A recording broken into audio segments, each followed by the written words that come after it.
后来乡亲回看这个1990年代，越南开放外资，当时台商用开垦的精神来到越南，有10年的时间稳坐外资排名第1名的宝座。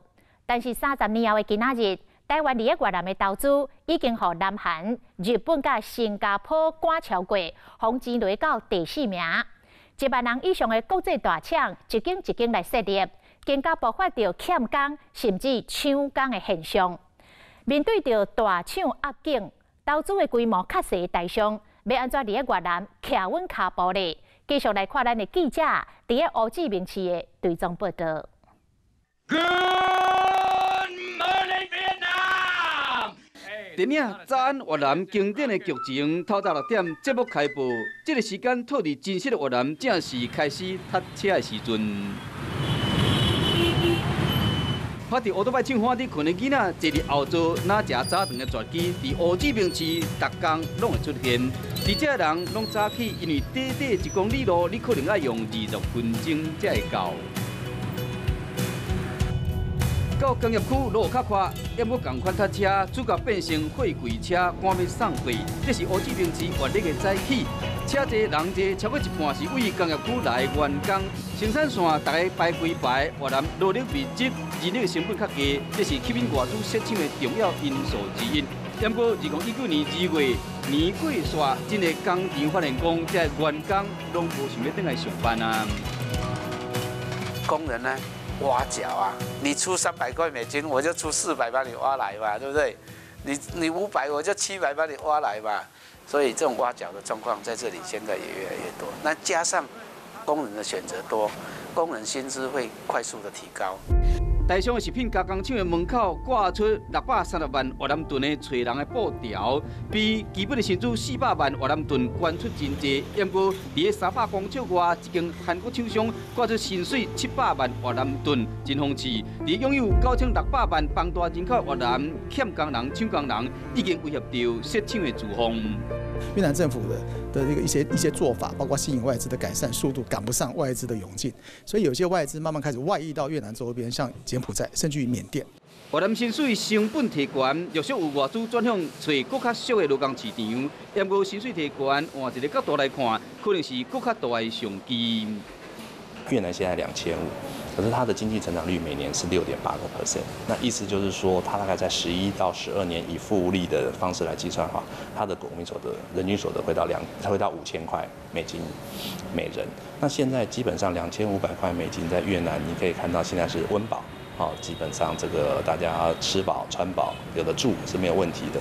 那未来的这个2500块美金多出来的部分，就是储蓄、消费、投资。那越南跟台湾不一样，台湾只有2300万人，越南有9600万的人口，可想而知，这个整个的各行各业都会蓬勃的发展。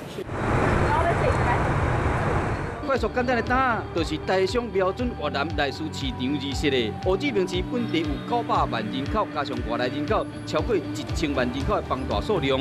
连锁餐车一日推出，就快速在乌志明、平阳开超过140个店。胡志明市的家庭外食的人口比例非常的高，没有人早上起来在煮早餐，几乎没有，几乎都外面的。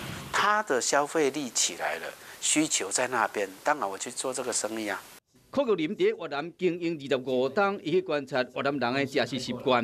1996年，伊将面包工厂拍落来，经过调整口味，就试着受欢迎的滋味，不过真紧就被恶去。拼熟给你竞争，甲泼一桶冷水，该合作的人信心全咧离开，伊继续伫遮做，为面包厂做糕饼、冷冻食品、便当开咖啡店，到做这个连锁的餐车。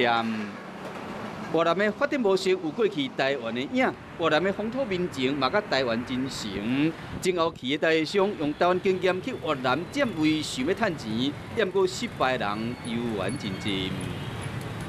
消费习惯和思考模式它真的是完全不一样的。你很难说因为我在台湾怎么样，所以我 copy 到这边来，那相当难。赔了10几年是正常的。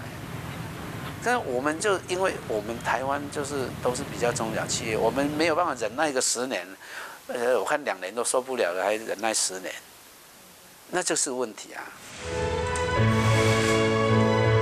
伫越南爱用时间经营，杜秘书是这一点一线的工课，用心绣出越南上个互人赞叹的月饼礼盒仔。手工出自越南的设计师甲绣娘，创意却是来自台湾。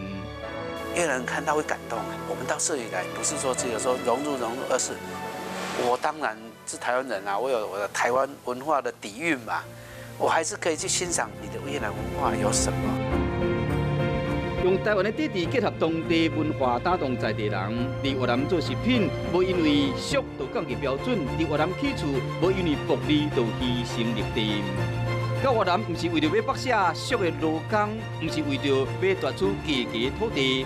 成功徛在关键，就敢若台商越南王富美兴集团的一句名言：阮去越南，唔是看阮带走什么，而是留下什么。